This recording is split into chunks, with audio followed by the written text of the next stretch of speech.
Hello, everybody. Welcome back to Speaking of Courage. My name's Chase. If you guys haven't been here before, point of this channel is essentially to tell the stories of past American heroes, specifically Medal of Honor recipients, some of whom are not as well known as they should be. And today's going to be one of those cases. So today we're going to be telling the story of Gary Wayne Martini, who was a Marine who served during the Vietnam War and earned the Medal of Honor.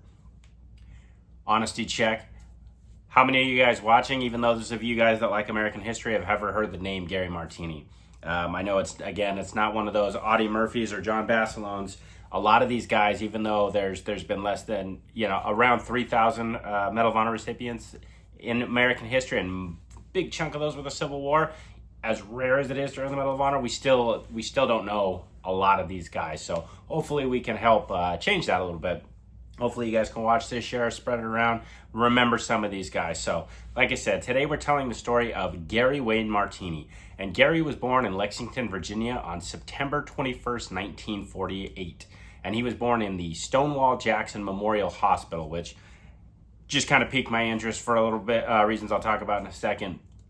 When Gary was about 3 years old, he and his family moved to West Virginia. And while there, he actually attended Stonewall Jackson High School, where he was a popular student and he played football and other sports. And I just thought it was interesting that he was born in Stonewall Jackson Hospital and he attended Stonewall Jackson High School. Stonewall Jackson was a prominent Confederate general who is kind of lionized in the South for his virtuous Christian soldier type deal.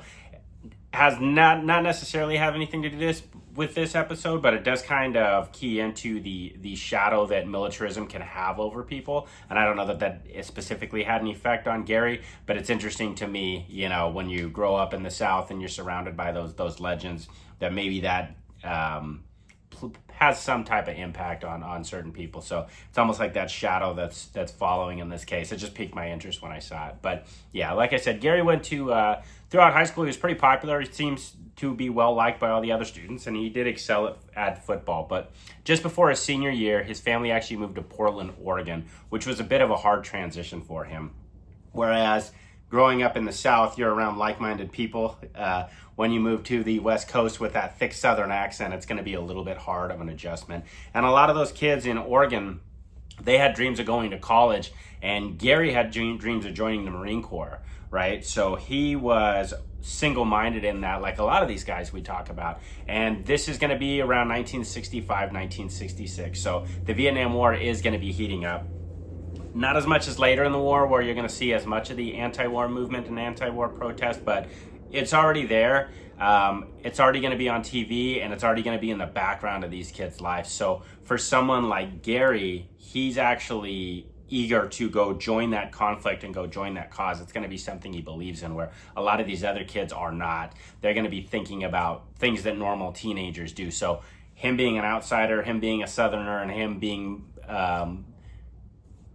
patriotic and eager to join the military is going to be a little bit different. So in March of 1966, Gary actually left high school early. He had enough credits to graduate early, which shows you that he was a good student, he was excelling. So he was actually able to leave early before official graduation. And at 17 years old, he enlisted in the United States Marine Corps out of Portland, Oregon.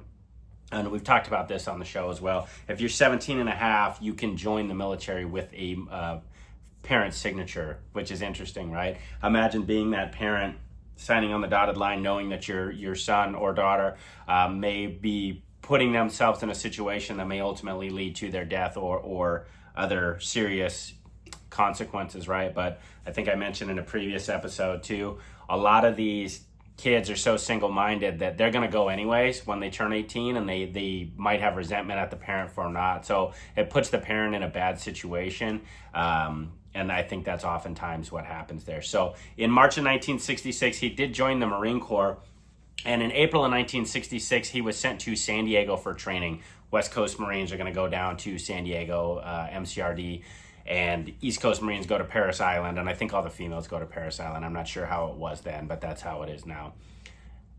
Gary ended up graduating in May of 1966 from boot camp, and then he was stationed at Camp Pendleton, where he trained with the 1st Battalion of the 2nd Infantry Training Regiment, doing his advanced infantry training, getting all those skills. getting ready essentially for combat.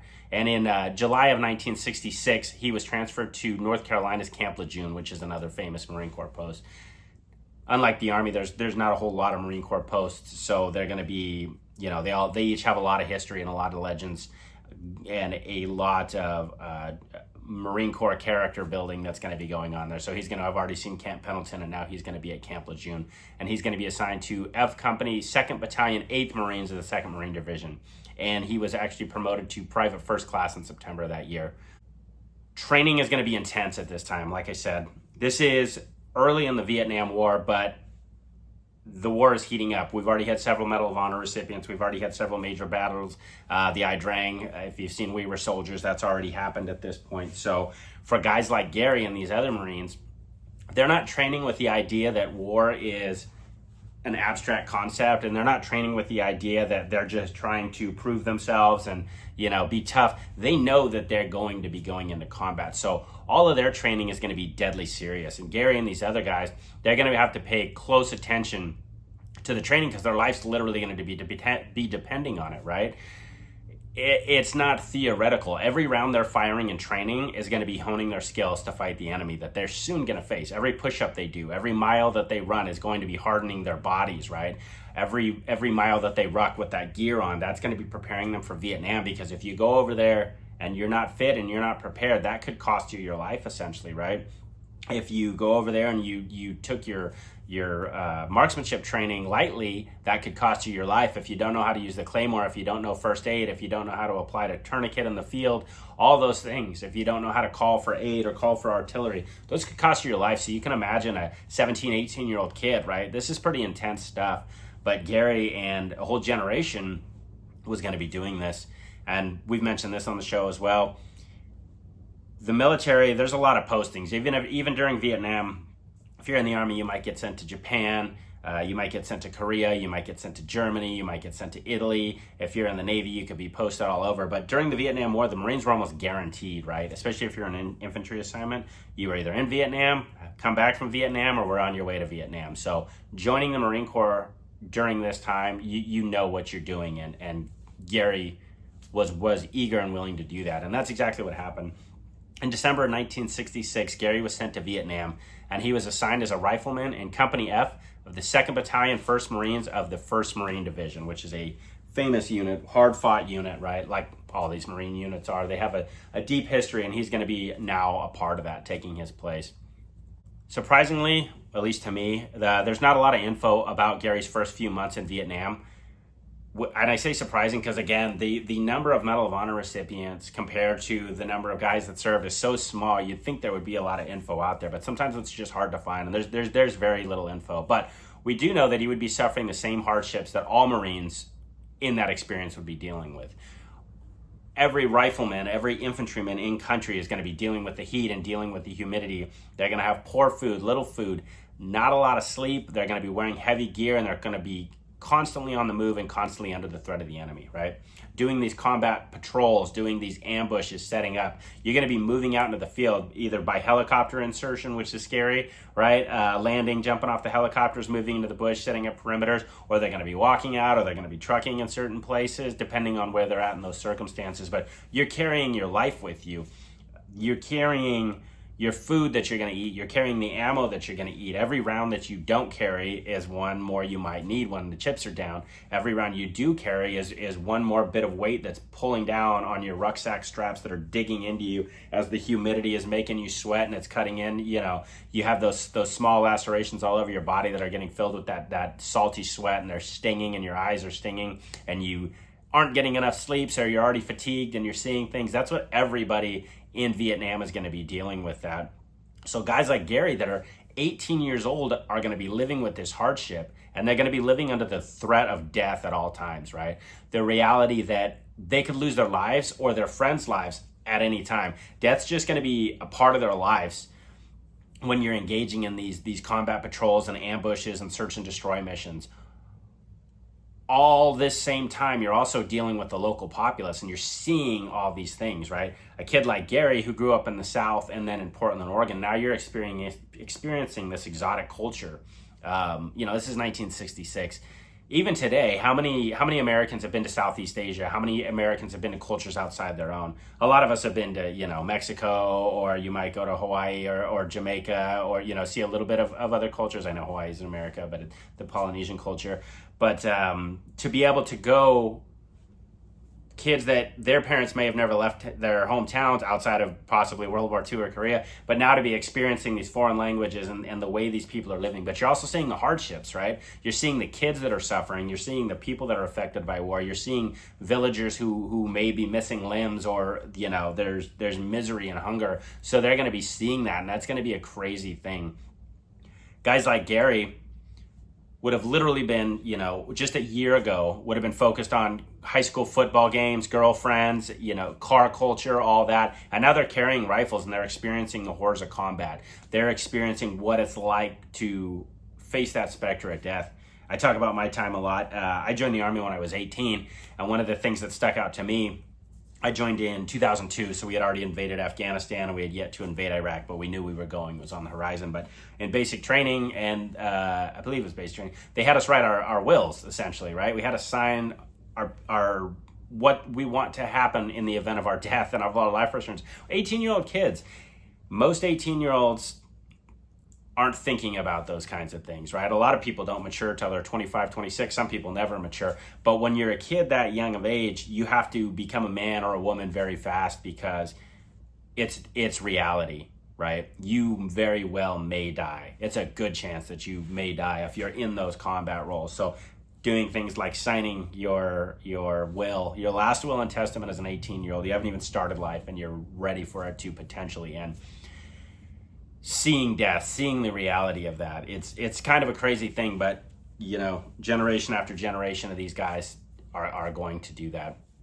As I said, we don't know a whole lot about Gary's time early in Vietnam, but we do know what happened on April 21st of 1967. So by now he would have been in Vietnam for several months, right?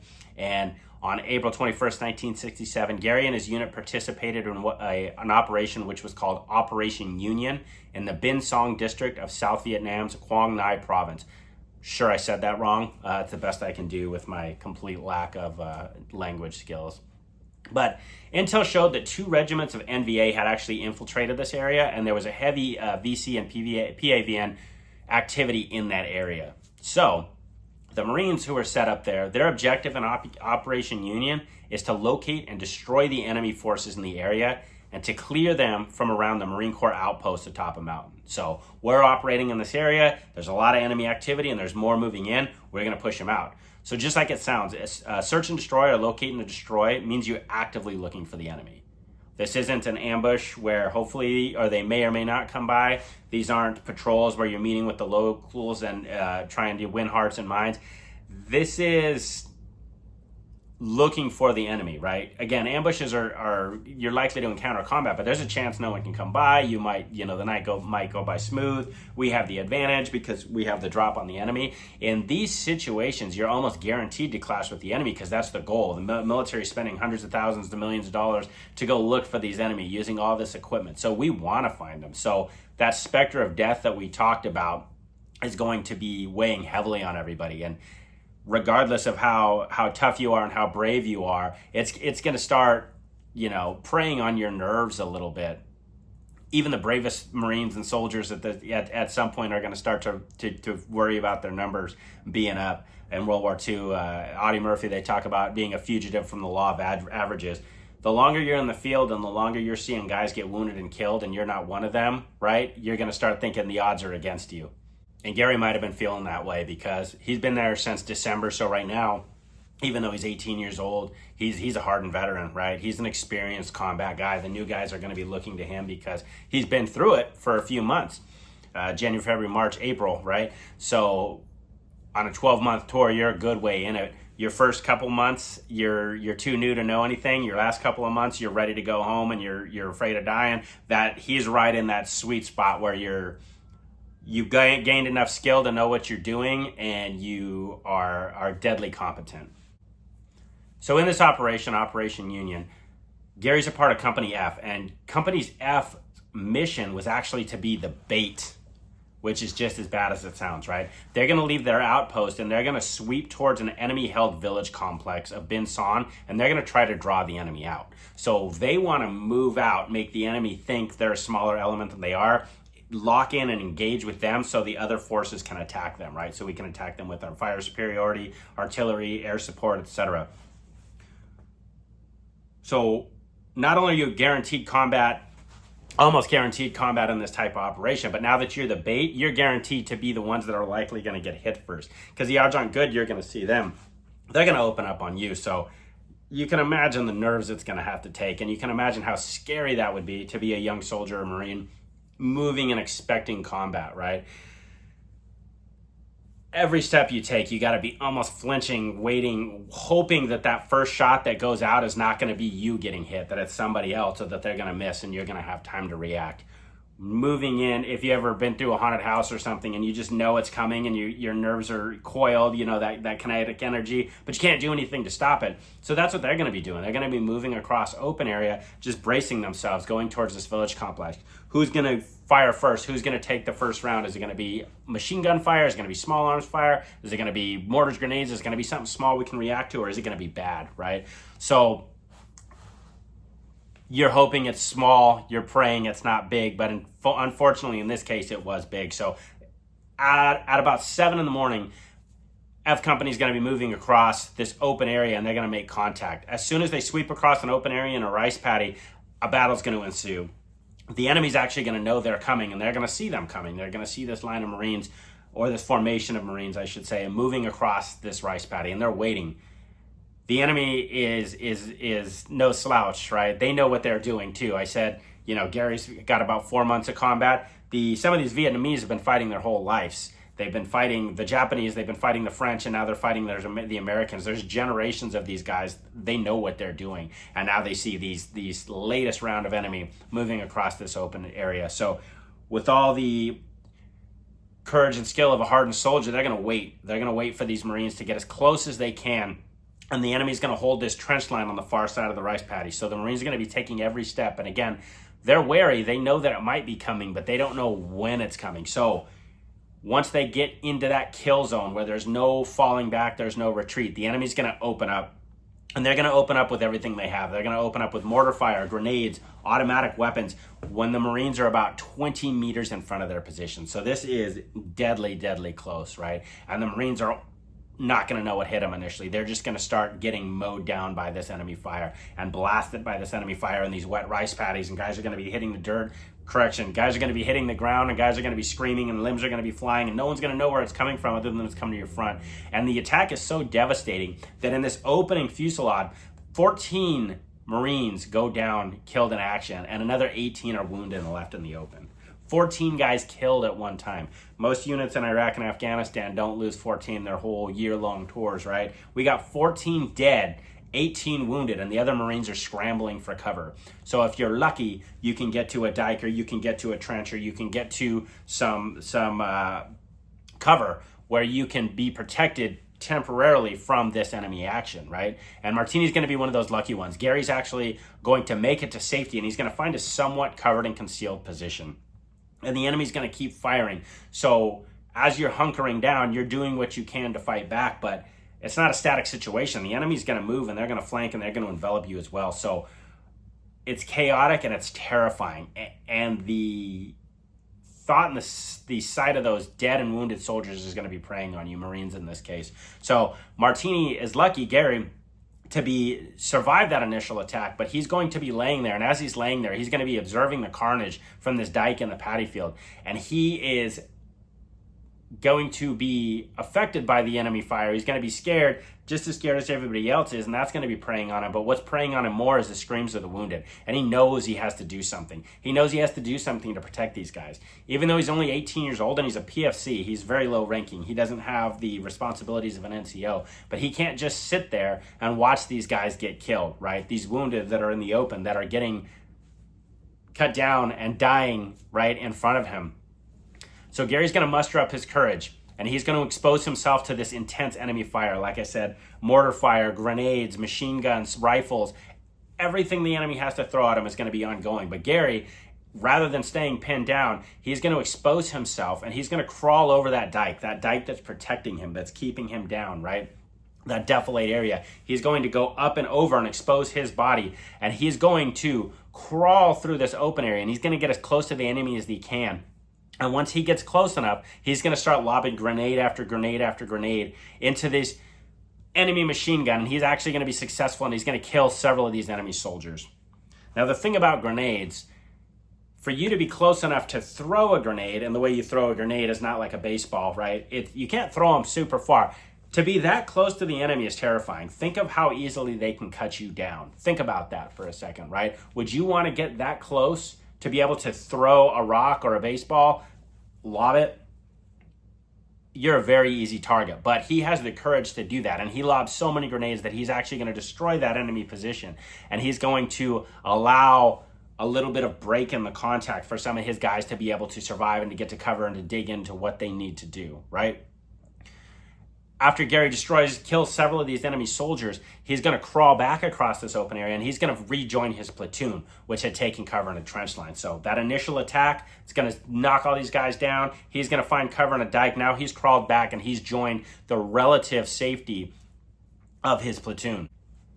There's safety in numbers, and there's mental security in numbers, right? Now all these guys are suffering together. They can try to put together a plan. They can try to put out more fire to protect themselves. Somebody might have a radio. There's going to be higher ranking people. You're going to be looking for somebody to tell you what to do.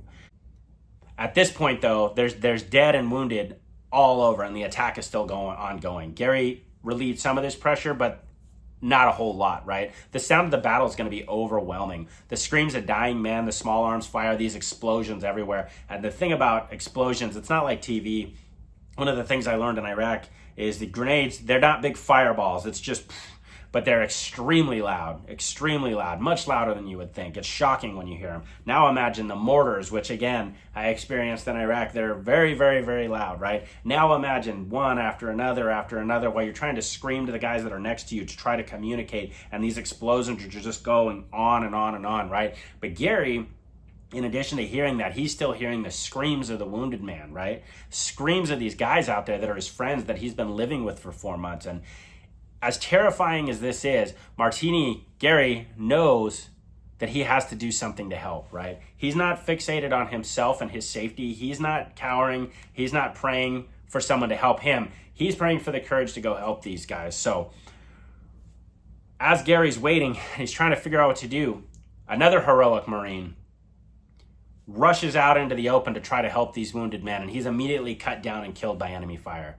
So that shows you the courage of the other men that are around, but it also shows you the hopelessness of the situation. It's easy to say, you watch a movie or you see something, why isn't anybody going out there? The first guy that tries it, as soon as he does so, he's going to be killed. So now that you're sitting back there watching that, and you're going to have to think, I got to come up with another way. If I go out there, it's instant death. And it's going to be awful to watch this, and you got to imagine how helpless you can feel.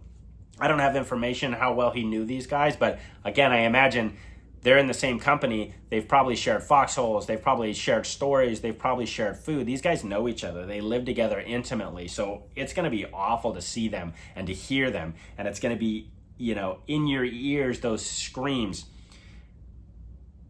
But for these guys on the field, if they don't get help, their death is essentially going to be certain. And imagine yourself out there.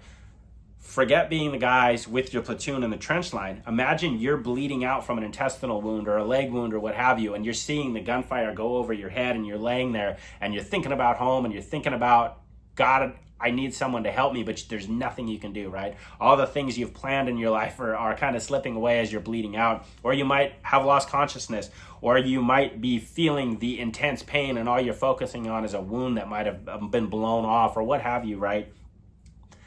Just praying that someone is going to be able to come get you, but knowing that because of the intensity of the fire and how many guys were hit, that it's very unlikely. But while the other men in the platoon were returning fire or trying to cling to the dirt, praying they survive, Gary's going to get up to his feet, and he's going to try again to help these guys. So rather than rushing the enemy and lobbing grenades, this time Gary's going to rush into the fire-swept paddy, and he's going to be moving fast, so he's not going to be returning accurate fire. He's going to be trying to get to those bodies. He's going to be trying to get to those guys that are down. Those guys who were cut down, though, were really close to the enemy trench, so he has to run directly at the enemy to get to these guys. Imagine what you're doing. You're drawing the enemy fire. If the enemy's already cut down all the exposed people and now everybody else is pinned down and returning fire, and you got one guy running, they're going to shift their fire to them. They're going to shift their fire at Gary. But through sheer courage and will, he's going to reach a wounded Marine and he's going to drag him back towards safety. And like I just said, the enemy's going to be focusing on you as you're sprinting out there. But now that he's dragging that wounded heavy Marine, they're going to be even a slower target, the both of them. So the enemy's going to focus their fire on him. And while these grenades and mortars and machine guns are going to continue to rake the field, Martini's going to be using all of his strength to drag this guy through that wet, watery rice paddy, right? To drag him, who is essentially dead weight because he can't move himself. So Gary and him are exposed. But he's going to do everything he can to save them. And it would be miraculous if he wasn't hit, right? And it's not miraculous because Gary was hit and he received a serious wound, but he didn't stop. And some of the accounts I said, and like I said, they're sparingly, said that he was shot twice by enemy fire, 2 gunshot wounds. And I don't have that confirmed, but I know that he was wounded on this initial rescue attempt. But imagine 1 gunshot wound, but potentially 2 gunshot wounds. But rather than falling, rather than giving up, rather than screaming for help, he's just going to continue to drag that wounded Marine, and he's going to make it back to the relative safety of his friendly lines, right? Imagine that guy that was out there wounded.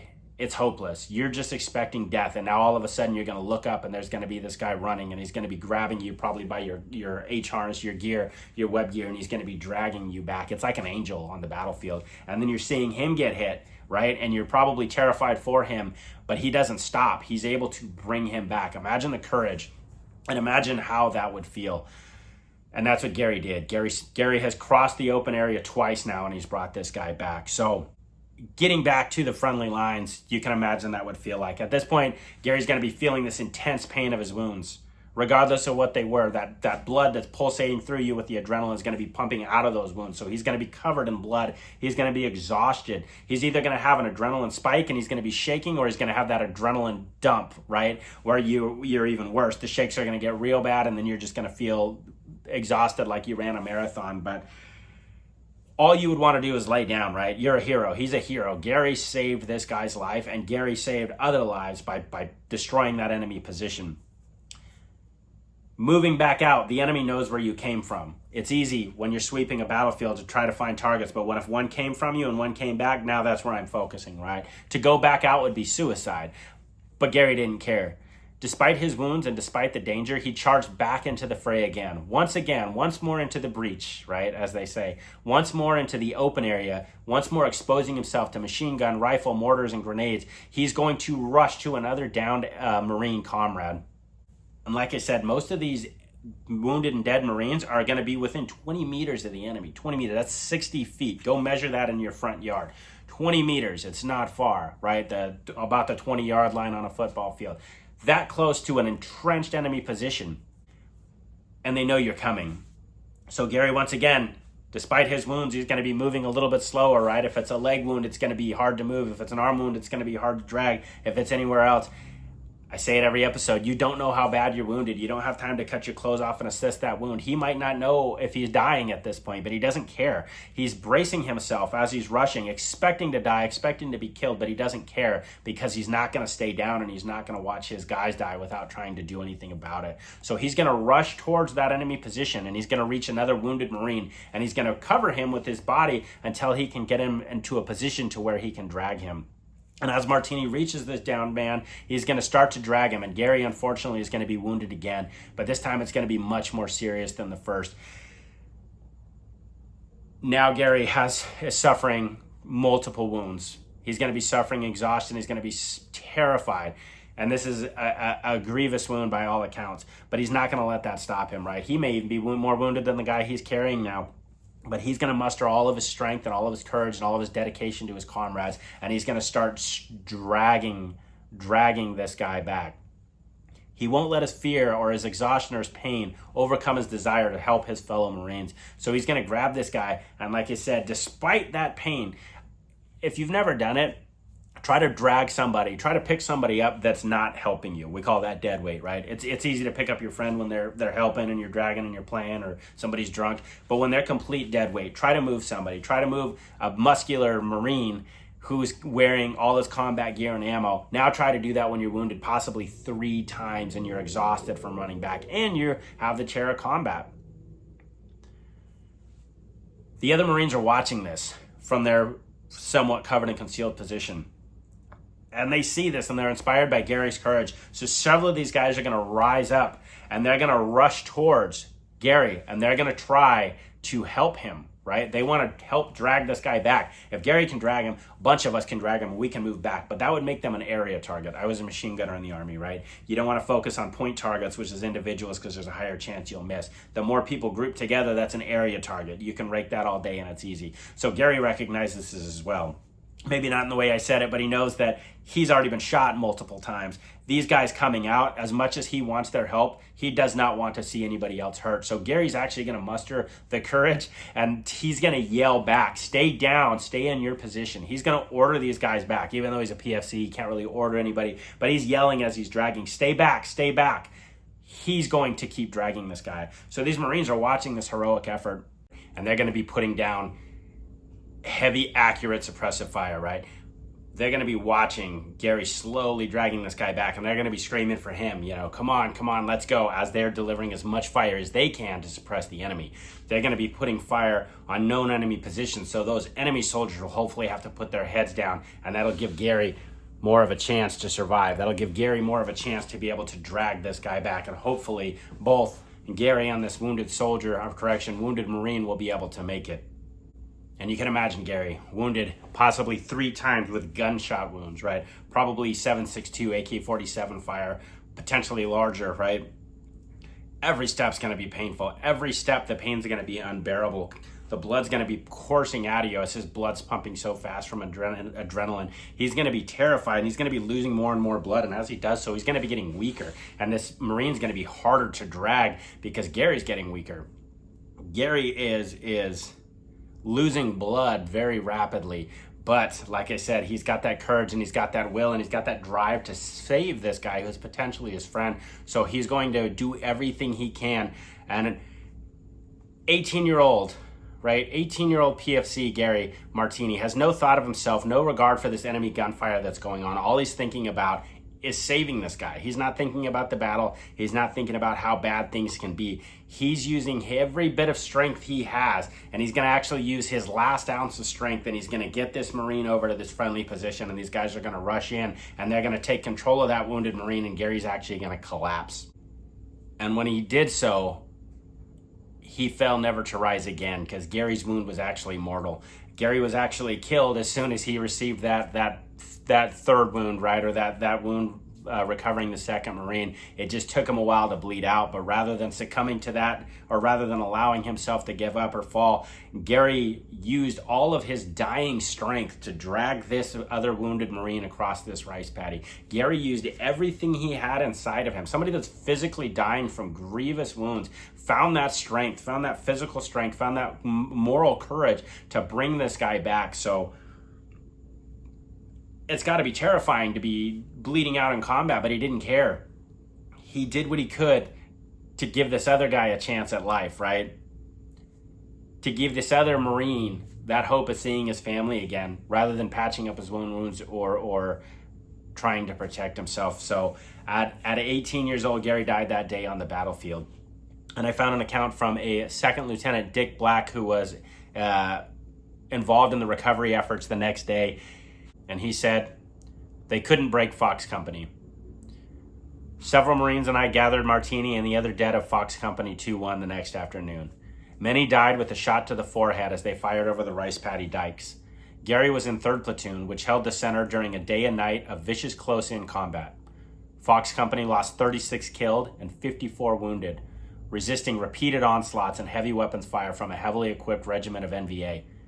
They couldn't break the center of Fox Company, and they couldn't turn the flanks, each held on by a slender scarlet thread.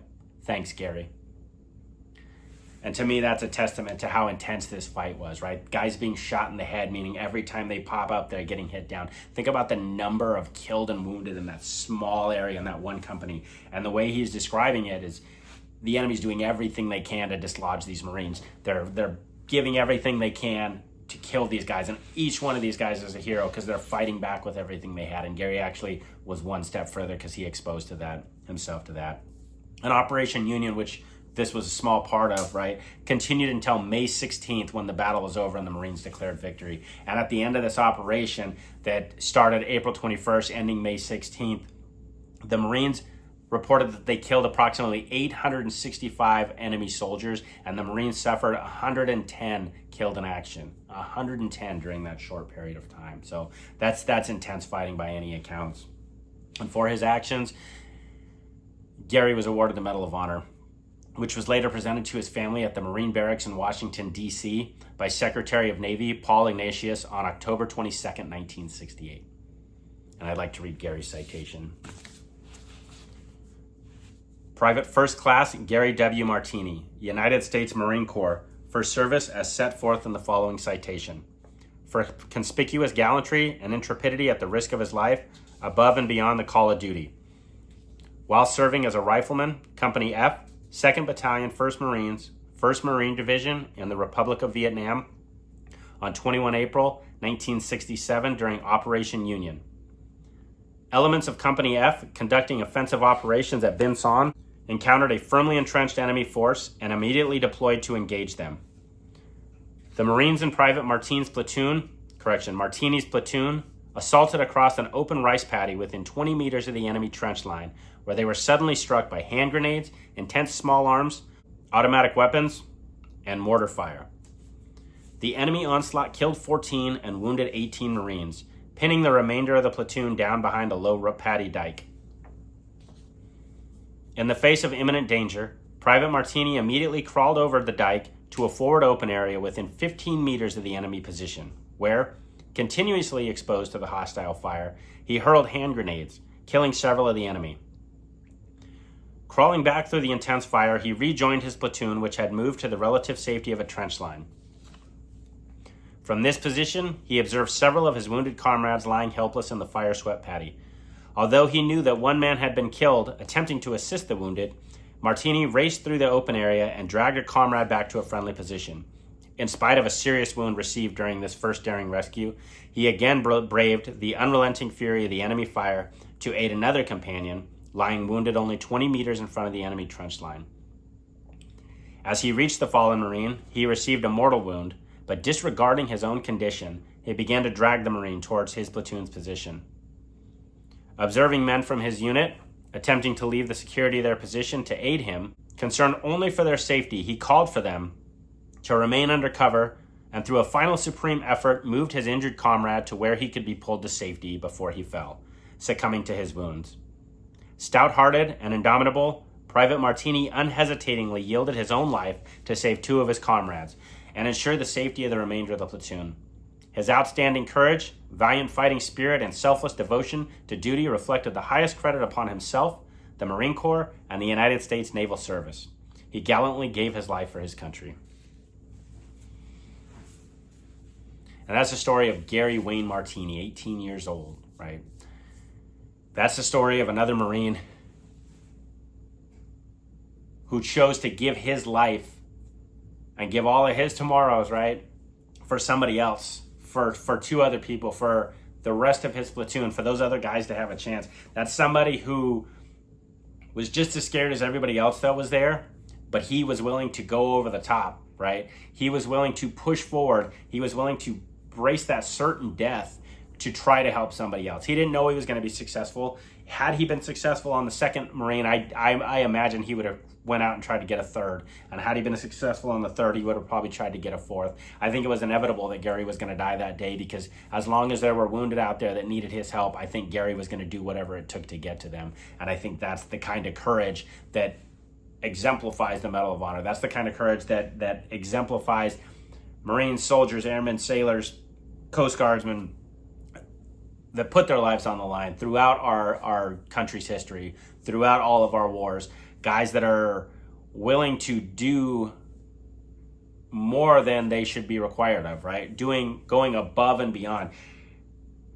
18 years old. Can you imagine what it was like, right? When you were 18, when most of us were 18, like I said, most guys are worried about cars and where they're going to eat and what they're going to do and what friends they're going to hang out with. And he's facing an enemy onslaught. He's facing killing and dying on a daily basis.